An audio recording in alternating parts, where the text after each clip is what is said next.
Taking some audience questions, and I would like to go ahead and get a line going in the back of the room.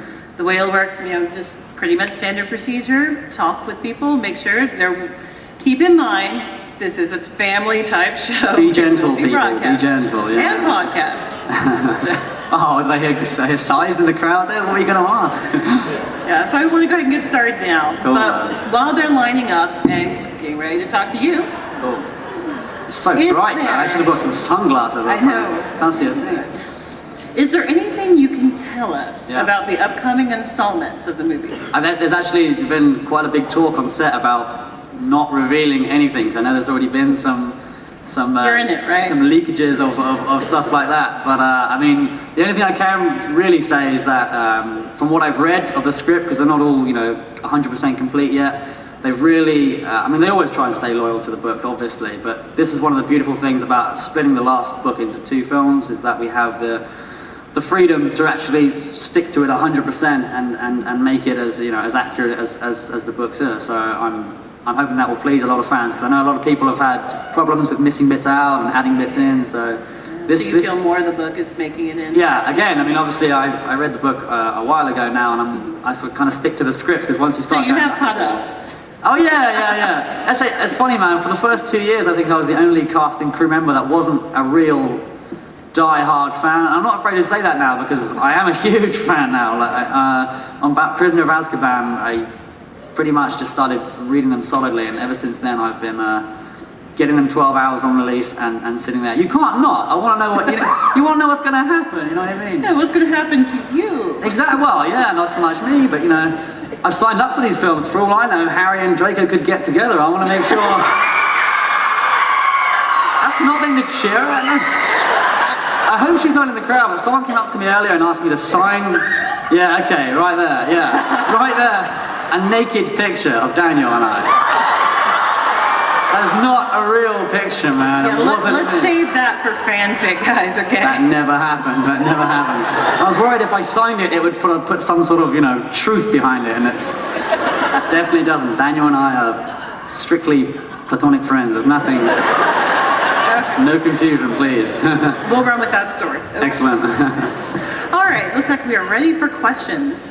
Cool, far away. I confess I can't see you, but I should be able to hear you. Hi, I'm Kenzie. Hey, Kenzie. This is my friend. Hi. Hey. And we have 2 questions for you. Far away. So, what is your craziest fan moment? Oh, there's a few, I confess. There's a few. One that sticks out is a gentleman who sent me a letter, well, more of a binder of documents, in which that he had legally changed his name. This is a mid-40-year-old gentleman. He'd legally changed his name to Lucius Malfoy.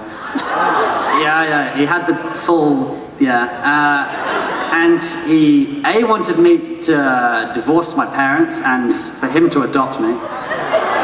To legally change my name to Draco Malfoy and I guess come live in his castle somewhere, I don't know, but I was very grateful that my mum declined his, I was worried she was going to get rid of me for a second, but no, yeah, I hope he's not in the audience tonight, but that did kind of freak me out a little bit, it must be said. Wow, okay. Thank you. And my question is, what's the most embarrassing moment overall? My most embarrassing moment of all? Do I want to share that up here? I don't know. Yes, you do. Thank you.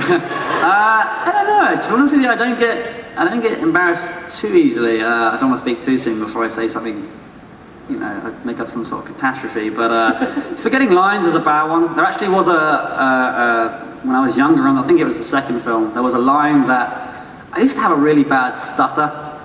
It was a bit of a problem, and one of the lines I just could not get out. And I actually cried on set because I couldn't get this line out, man.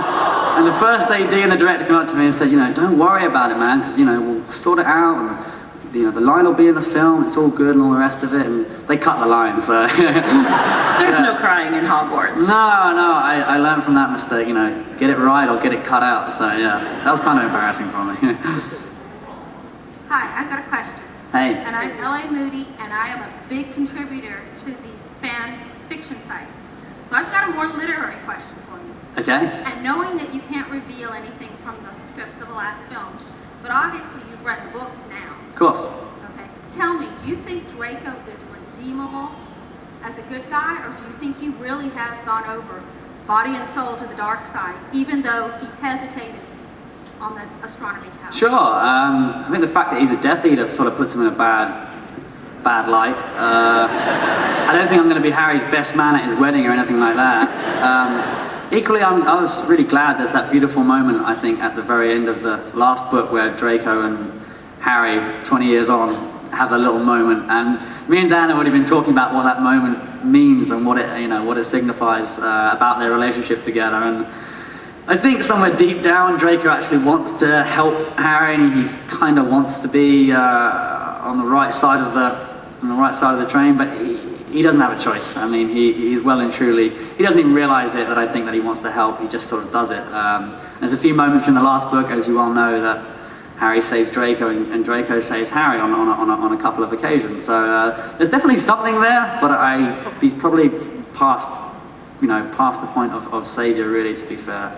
I'm not sure. I think there's a glint of hope for him somewhere in the distance, but it's a very small glint.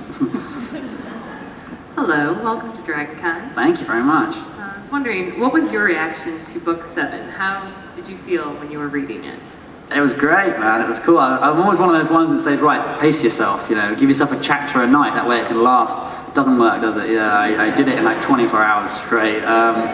It was really cool. I mean, it was really nice to see how the stories have grown up in the respect that, people die, which is pretty adult in some extent, and characters that you've really, got to like over the years. So I was really surprised, to be fair, about how many people how many people die or get maimed, get their ears taken off or whatever. It's I know all the cast are very excited about losing limbs and things like that. So that's kind of cool. And obviously there was a big, I don't know if you remember, there was a big talk before about which one character was going to die, because they thought, I guess, just one character was going to die, I guess, and or whether Harry was going to die, that was another one. I was kind of expecting maybe, a climatic battle in which that Harry would kill me, but it's quite the opposite. He actually saves my life, so I think I prefer it that way, that he saves me rather than kills me. Yeah.